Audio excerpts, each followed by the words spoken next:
If you're interested, we have a sheet of paper. I don't know. There's a thing back on our table that allows you. It is a piece of paper, and there is a writing stick with it. And if you're interested, we have. You can put your name and email address down on there, and we'll just add it to. We send out an email prayer letter. It has typically been about every other month, but recently we have switched over to sending it out just about once a month now, and we will see if that sustains going forward. We have tried to balance the. We know a lot of missionaries, and so we get prayer letters from a lot of missionaries, and we understand that people in churches are the same way, and so we try to balance the two competing concepts. One side is we want you to know what we're doing, but we don't want to flood you. So we're working on trying to balance that out for you. If you would turn with me this morning to Luke chapter 15. Luke chapter 15.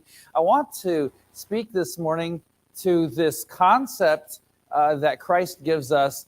I've titled it Seeking the Lost. We see in Jesus' example in his life, not just in Luke chapter 15, but in throughout the entire New Testament, we see that Jesus' focus is on seeking the lost. In other words, if you look at the passage in John chapter 4, you don't have to turn there now, but in John chapter 4, we have the passage where we read about Jesus. He and his disciples are moving. They pretty much constantly moving. And in this particular situation, he chooses, unlike most of the Jews who would go around Samaria, he chooses to go through Samaria, which would have been difficult. They probably wouldn't have listened to him. Jews wouldn't have liked to do that. By the way, keep in mind, all of his disciples were Jews, and they would typically avoid this city of Samaria because they were not Jews, and they did not get along well. They clashed, so they would not go through the city. But he chose to go through this city in particular because there was a woman who he would find at a well that was ready and interested in hearing the gospel, right? So he takes the time. In that same amount of time that his disciples are going into town to feed their bodies, which we all have to do to survive, not a bad thing necessarily. He is so focused on sharing the gospel, on seeking those who did not know him, that feeding the flesh, feeding the body became secondary, right? So Jesus Christ was heavily focused on seeking those who were lost. We use that term in church. And if you use that with somebody, if you went out on your business one day and you were talking to someone and you said, "Hey, are you lost?" They might say, "Nope, I know exactly where I am." Right? So we use terms sometimes in church that they would not necessarily understand the same meaning. And by the way, we use their meaning as well. We would understand, oh, no, I have a GPS, I'm good. But in this situation, we're talking about those who do not know Christ. In other words, every single human is designed, created by God to be fulfilled in Christ, right? I firmly believe this. The Bible absolutely shares with us this concept that we were created in the image of God. That doesn't mean that God has two legs and two arms and a head. That's not what it's talking about. It's talking about that we were created a spiritual being like him, and that we are created to seek him, and that every single issue that every person in this world has that they're trying to find something to fix, Christ is that fix. In other words, someone has relationship issues, so they take up drinking, or they drink more, or something like that. What they're looking for, if you look at Ecclesiastes, is they're looking to fill a void, and they don't know how to fill it. That void absolutely is filled by Jesus Christ.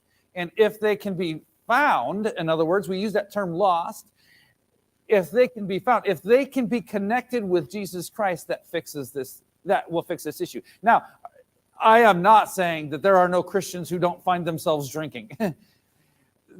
That's a separate issue, in that sometimes, even as Christians, we fall into the world's trap of trying to use the world to fix our problems instead of going directly back to Christ. But in this case, when we talk about the lost, we're talking about those who do not know Christ, who have not known Christ previously, right? So Jesus Christ spent his time and effort trying to help people understand who he was, to know that he was the Messiah, and he was there to fix the spiritual issue that man has with God, right? The story is told of a man who was a barber. He came to church one day, and someone shared the gospel with him. He got saved. And so he wanted to find a way to share his newfound faith with those around him. And so he went to work the next day. He's in his barber shop, and he's trying to think through ways he might be able to share the gospel with somebody. He's a brand new Christian. And so a man walked into his shop, and he says, hey, can I get a shave? So he says, yes, sit down. So he's sitting in the chair. The barber's getting his tools ready and trying to think, man, what can I say? How can I say something to this man? And as the man sitting in the chair, as the barber gets over, at the point that he has his razor on the man's throat, he says, are you prepared to meet God? There's different ways to do it, right? Jesus Christ was very focused, very singular in his mindset, in that he spent his time and effort, all of his energy, in seeking those who were lost. In Luke chapter 15, we have a very unique passage here. And I wouldn't say it's unique in that there are parables in other places, but there are 3 parables here that are very specific. I would like to say this: if you can look at this up on your own at a different time, but if you will notice that Jesus does not, I'm not aware of any time that Jesus tells parables, these stories, these analogies, right? We understand things better with analogies when we can put it into the context of something we understand already. Jesus tells these parables, and I don't know of any situation where Jesus just tells everybody, hey, come sit around and listen to my wisdom. They're almost always response to someone's need, right? In other words, he comes to people and sees a need. They present a problem. I have this issue. Jesus Christ tells Nicodemus. Nicodemus comes to him by night, right? He's coming very specifically to Jesus, finding him at night where he wouldn't be seen, because he has a problem. And Jesus gives him an analogy, a parable, right? Tries to put it in a different context. You have to be born again. And Nicodemus is, whoa, born. I mean, can I go back in my mother's womb and be born again? Jesus gives these analogies in different ways, but the responses to people. So what's the context here? Luke chapter 15, the first 2 verses we see here says, then drew near unto him all the publicans and sinners for to hear him. So he's got all these people around him, publicans and sinners. Those 2 terms, that term sinners, first of all, is a very broad term. Most commentators agree that this term is referring to a very broad term. People who wouldn't be church people, right? Nowadays, we might say. But it's also that same word is used to refer to Mary Magdalene, who Jesus, at the point that he found her, had a demon in her. She was possessed by a demon, and he removed that demon. It refers to her, the Bible refers to her as a sinner, that term.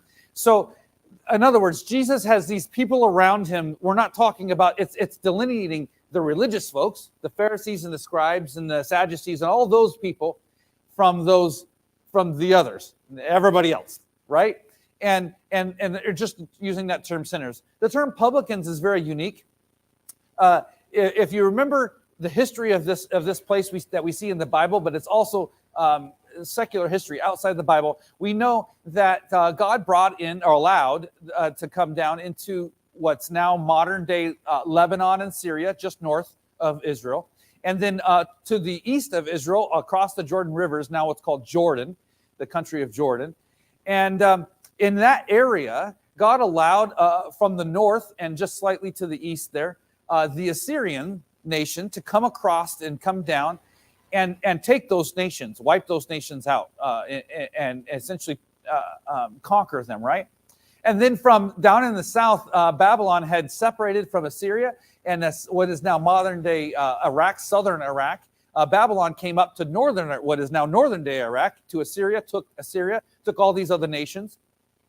And then from further east, we have what is now Iran, what was at the time Persia, and the Medes and the Persians came across and took all of those, right? And then from the other direction, on the other side of the Mediterranean, you have the Greeks, Alexander the Great, he comes across what is now modern-day Turkey up in the north, and then comes down and conquers all these nations.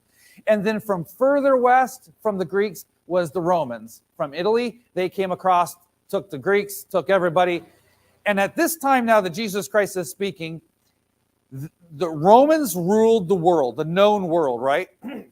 They were the great power. And so here we have a situation where what all of these nations had done when they took over these other nations, they had put these other nations to a tribute. You see, Solomon had done the same thing. David actually had done the same thing to some of the smaller nations around him. They put him to a tribute. It's a tax. They require you to pay them.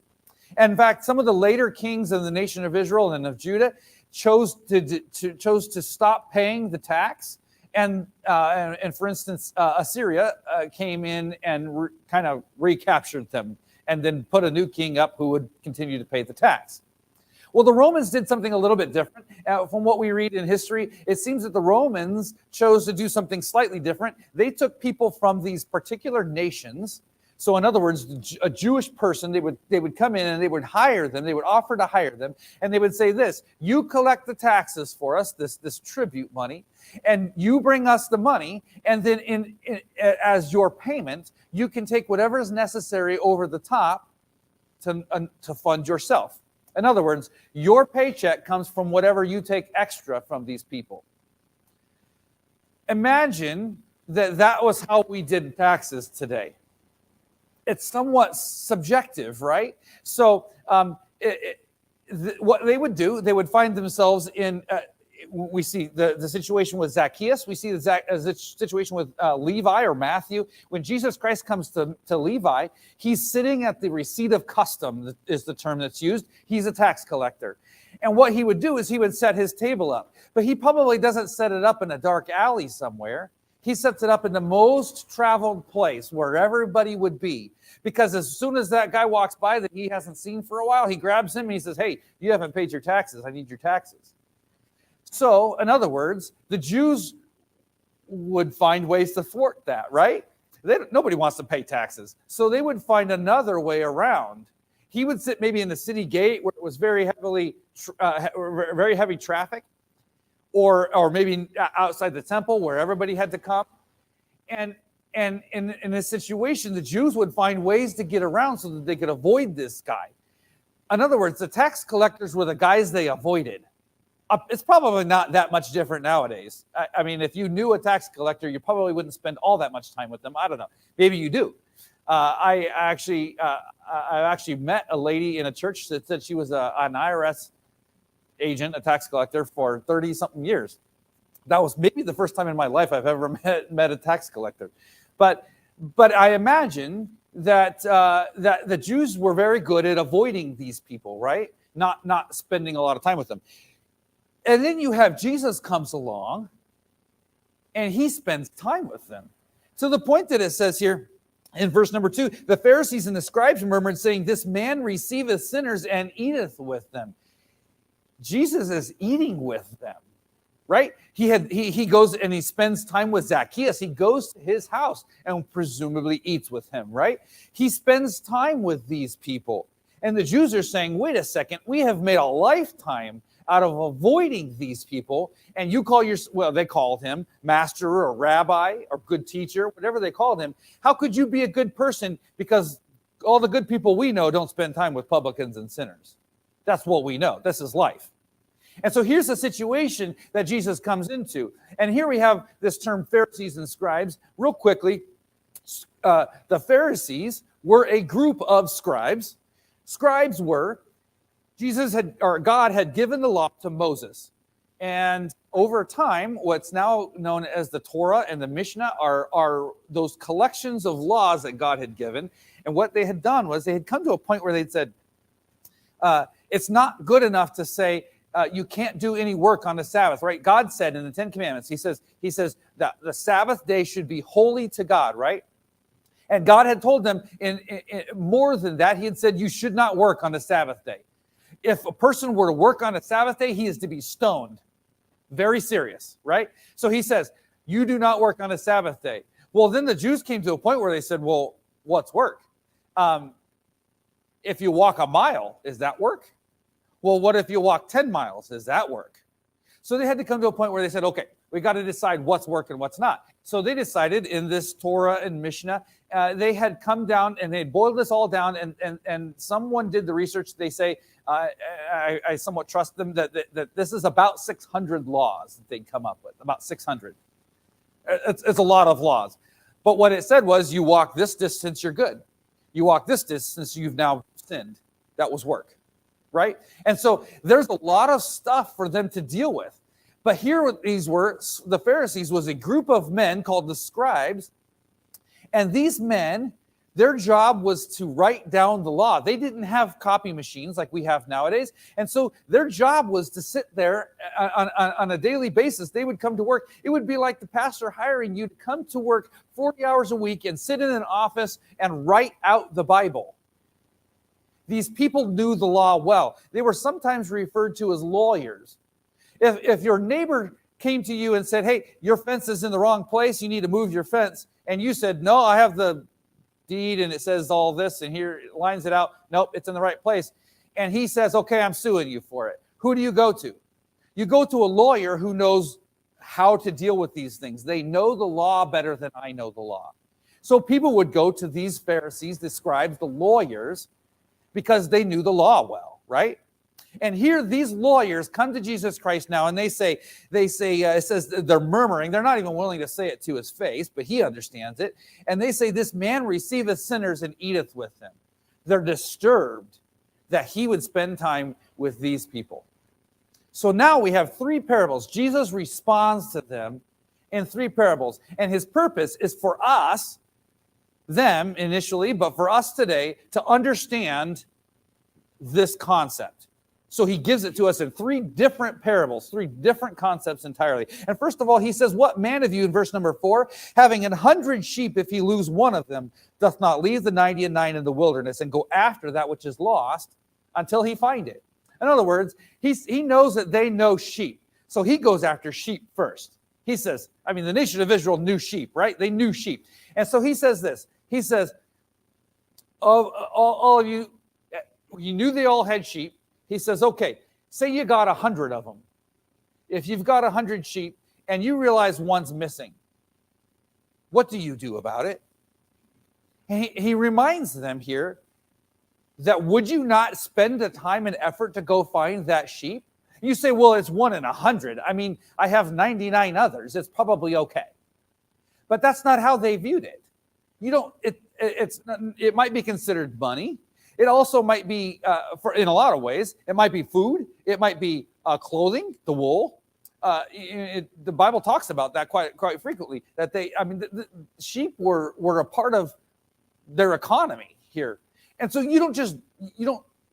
it's not okay to be missing one. When we were in Australia, my son and I had an opportunity to be in one of the bush towns where we had wanted to go. My wife and I had wanted to go several years ago when we went, but didn't get a chance to.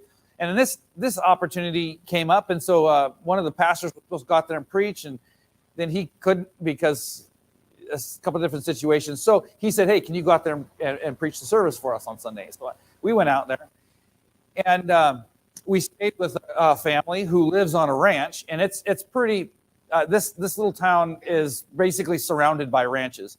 And so the ranch we were on was about 15,000 acres, and they said they ran about 1,500 head of cattle on it. And this is very common in Australia. There's a lot of cattle.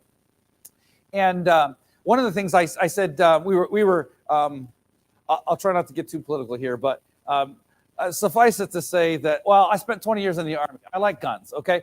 And so I enjoy shooting. I enjoy hunting. And this gentleman lives on a ranch. And I said, it's kind of commonly known that Australia is fairly restrictive in terms of guns. And I don't know how this is going to work, so I gotta figure out how to get my rifles over there. But I might just have to leave them here. So sad. But so I was talking to the gentleman, and I said he's younger than me. He's probably early 30s. And he said something about a rifle, and I said, oh, so you have rifles? He goes, oh yeah. They you have to have them authorized and everything. He has them. And I said, so what do you use them for? He goes, well, we shoot just about anything. He says, I figured out that on my porch, I can sit on my porch and he has a little rocking chair that he sits on his porch, and he can shoot roos from right there on his porch, which is amazing. Just, right on your porch there. I said, well, is that all you shoot is the kangaroos? And he says, well, no, he says, we have dingoes. And it's a real problem in Australia. They hunt in packs, kind of like coyotes, but a lot bigger than coyotes, like almost the size of a wolf sometimes. But they hunt in large packs, sometimes even 15, 16 of them, he said. He said what they do is they come and they like to get our calves after they're born. He said, but our ranch, we have 1,500 head of cattle. He's like, we don't keep calves in a barn or anything like that. That's just not how it works. He said, so I'm basically just trying to spot these guys at any time I can so that they don't get to my calves, because the calves are the future. I mean, totally different concept, I guess, than what we're talking about this morning. But keep in mind, the calves are the future. The children are everything. That's the future. That's the future generation that's running our churches, by the way. So what they know was what we've taught them.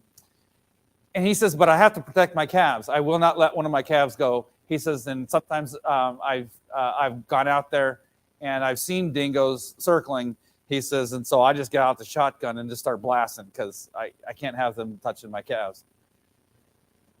How desperate do you think that guy is to protect his calves? He seemed pretty desperate to me. He says he's been out there at 2 o'clock in the morning. You hear one howl, and he is out of bed. He's got his boots on. He's got his four-wheeler, and he's out there looking for that dingo. Jesus Christ is saying, if you lose a sheep, how desperately do you look for that sheep? Here's the context. Jesus is not really concerned with sheep here, right? We know that. Jesus is concerned with those who don't know him. And so in this context, what he's trying to say is, look, if you realize that you talked to somebody, if you realize you knew somebody, and you realized that they did not know Christ, how desperately would you go seek them? What if that's a family member? What if you had a mom or dad, a brother or sister that was on their deathbed, and you knew for a fact that you had never shared the gospel with them, or you knew that they were not saved, that they did not claim to be saved? How desperately would you say, well, I mean, I'd have to buy a $300 plane ticket. It's just probably not worth it. It absolutely is, right? We would. What about somebody else's family member? And I'm not talking about street preaching or even giving out tracts. I'm talking about, what about the people we know? What about the people that we meet on a daily basis? Do we care enough about their eternal soul like Christ did to say, I don't care what other people think. I'm going to share the gospel with them. I want them to have a chance to know Christ. That's what Jesus Christ is saying. How desperately do you care? How desperately did he care? Jesus Christ, we look at Matthew chapter 9 and verse 36. We often read verses 37 and 38 about the harvest. But here in verse 36, it says, but when Jesus, when he saw the multitudes, he was moved with compassion on them, because they fainted and were scattered abroad, as sheep having no shepherd. Then saith he unto his disciples, the harvest truly is plenteous, but the laborers are few. Pray ye therefore the Lord of the harvest, that he will send forth laborers into his harvest. In other words, this statement by Jesus, pray ye therefore the Lord of the harvest, that he will send forth laborers into his harvest, that comes from him seeing them as sheep having no shepherd. A sheep without shepherd is a desperate situation. Sheep are not like dogs, especially big dogs. Big dogs sometimes will go wander away and they'll come back home. Sheep don't do that. Sheep need a shepherd. And the shepherd in this situation, Jesus Christ is saying, you as a shepherd, you realize that. And you know that if they're out lost, they need you. Put it in this context. I know this is not the context that Jesus gave us, but it's similar. I have a 5-year-old son, just turned 5. And I've thought about it this way. What if I'm in Walmart and I turn around and I realize my 5-year-old son's not there? Well, I go looking around. If I don't see him, maybe I go talk to the service desk and say, hey, can you call him on the speakers and have him come to the desk?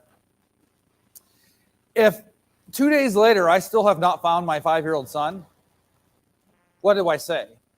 Well, maybe I'll go adopt another one. I mean, I wouldn't do that, right? In fact, you would almost be disgusted with a parent who gave up. Because we don't give up. There's nothing that would hold me back from trying to find my son, because he's my son. I care that much about him. Jesus is not trying to get us to care about sheep. He's trying to get us to care that passionately about those who don't know Christ. That's what he's trying to get us to understand. He goes on and he says in verse number 8, he says, either what woman having 10 pieces of silver, if she lose one piece, doth not light a candle and sweep the house and seek diligently till she find it. In this context, most of the commentators agree that this was some sort of a headpiece that Jesus was referring to. At this time, it seems that the Jews would do a thing. The father would give a daughter, when she was ready to be married, he would give her a headpiece. It wasn't necessarily something that she would wear, but it was symbolic. But it had 10 pieces of silver around it. And those 10 pieces of silver were designed to be such that if her husband divorced her, or if her husband died, which was fairly common back then, typically the men were significantly older than the ladies, so the husband would typically die before the wife. And in this case, a woman without a husband wouldn't just go get a job and feed herself. She had no social security. She was dependent. If she had no adult children, she would have no way to live. She would have no living. She might be relegated to something similar to blind Bartimaeus, sitting on the side of the road with a basket, hoping someone would drop some coins in it. It was a desperate situation. So if it's just not saying that her husband has died, but what it's saying is that Jesus Christ is implying is that if you have this headpiece, it represents your future, your survival. And if one of those pieces comes up missing, she would desperately look for it until she finds it. She would remove everything out of the house, sweep the house, light a candle into every corner till she finds that piece. It's like looking for a dime, right? In your house, you're like, that could be a while. But she's desperate. Let's put it in more of a current context. What would happen if the bank called you up and said that 401k or IRA that you've been building for years, we lost a portion of it? What effort would you put in with the bank? Would you just say, well, I appreciate you calling? I mean, most people wouldn't. We would say, okay, what's my next step? How do I find it? Right? What do I do? I don't care that your computer's messed up. You need to find my money. I gave it to you for safekeeping, right? It might even be more desperate if you say, this might have happened in early part of 2020. I know it happened in 2008 and 2009, that the stock market really had a low at a time when, for some people, they were ready to retire already, and now their entire retirement was a fraction of what it was possibly. How desperate are you for that? I had a situation one time, not too long ago, where a pastor or somebody had handed me a $100 bill, and I'd stuck it in my pocket and hadn't thought again about it. And I was walking away. We went to go get in our car, and I had pulled my keys out, and I must have put them in that pocket, because I pulled my keys out, and we left, and we're down the road, and I realized, oh, someone gave me a $100 bill, and it's not there. Actually, we were just a mile away, so I drove back over to the church. This was late at night. We drove back over there right where I had parked before, and there it was, sitting right next to where I'd pulled my keys out. In that situation, how desperately would you go? How much effort would you put in to go find that $100 bill? I know a $100 bill doesn't go as far as it used to, but it's still a $100 bill. Would you put in any effort? Would there be, if you realized it was missing, would you just say, it was just hundreds, right? Maybe we're not too far from that. I don't know. But it's a $100 bill. I mean, it still gets you some amount of gas, right? You would put in some effort. How much effort do I put in if I realize somebody that I know has no clue about Jesus Christ? How much effort am I willing to put in to find that lost soul? And lastly, we see this parable here. we'll finish up very shortly here. I want to share this. This is a story told of a man named Charles Peace. He was a criminal in England. He was executed on February 25th, 1879. And he was walking to his execution, and there was an Anglican minister walking with him, reading from what's called the Consolations of Religion. He was reading this. It says this, in the Consolations of Religion, it says, quote, "Those who die without Christ experience hell, which is the pain of forever dying without the release which death itself can bring." In other words, I would describe hell this way, and this is what I think it's saying. Most of us don't fear being dead. Certainly, if you're a Christian, you shouldn't fear being dead. I mean, you're immediately with the Lord. That's amazing. It would be better than you are right now, I can tell you that. But it's the dying process that we all fear, right? We have read, there's a book, there's several books that we've read. If you've ever read Fox's Book of Martyrs, or if you've ever read anything like that that's been compiled, there's some incredible stories of Baptists in particular who have been tortured to death. Not all have been Baptists, by the way. There's a man named John Huss that was burned at the stake, and I'm sure that there were thousands easily who have been burned at the stake just because they refused to follow the Catholic Church or other churches. It's not being dead, it's the process. I don't want to sit there and burn to death while people mock me or whatever. I mean, that's a terrible... We read a story about a man who was a Baptist in North Carolina in the 1700s, and the government decided that since he was Baptist and not Anglican, that he deserved to die, but that he was not a normal criminal.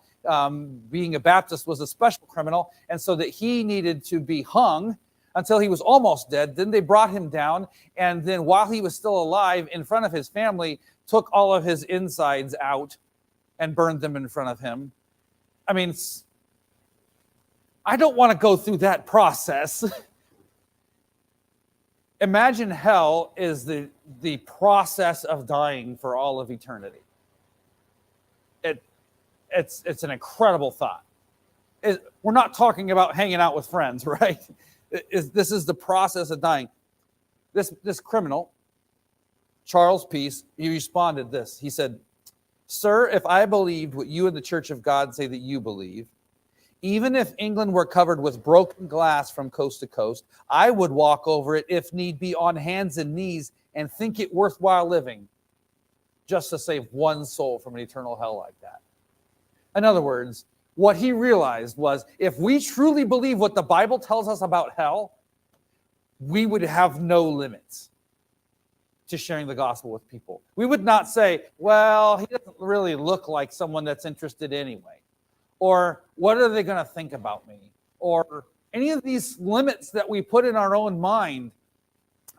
I mean, maybe he's not even going to understand.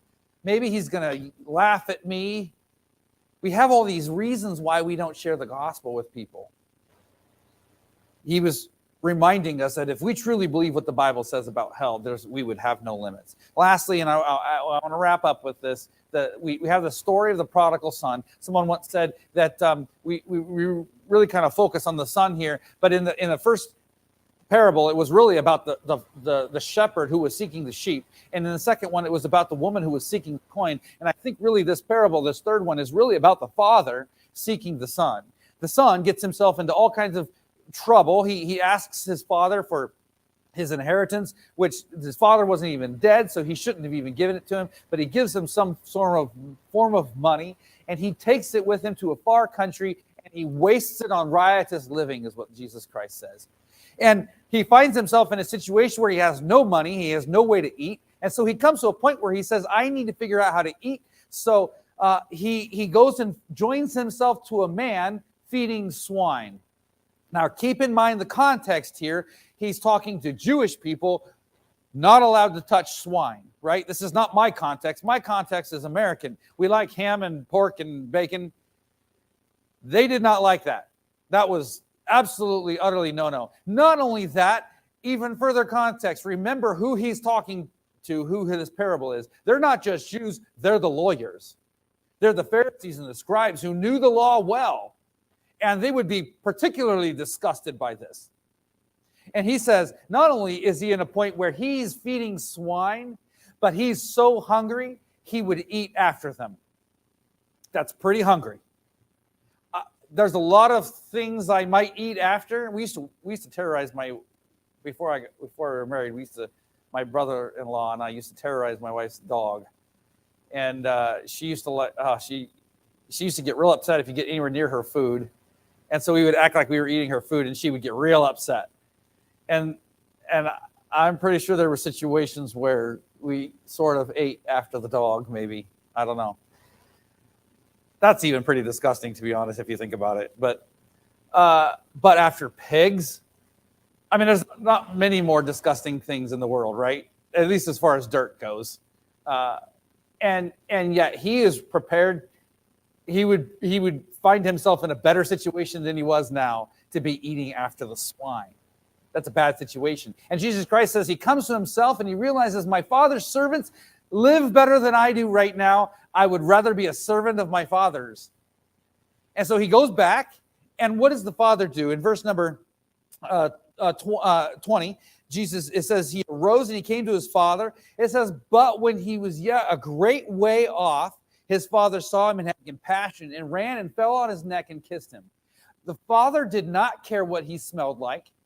The father didn't ask why he was missing his robe. It says here in verse number 22, but the father said to his servants, bring forth the best robe and put it on him, put a ring on his hand and shoes on his feet.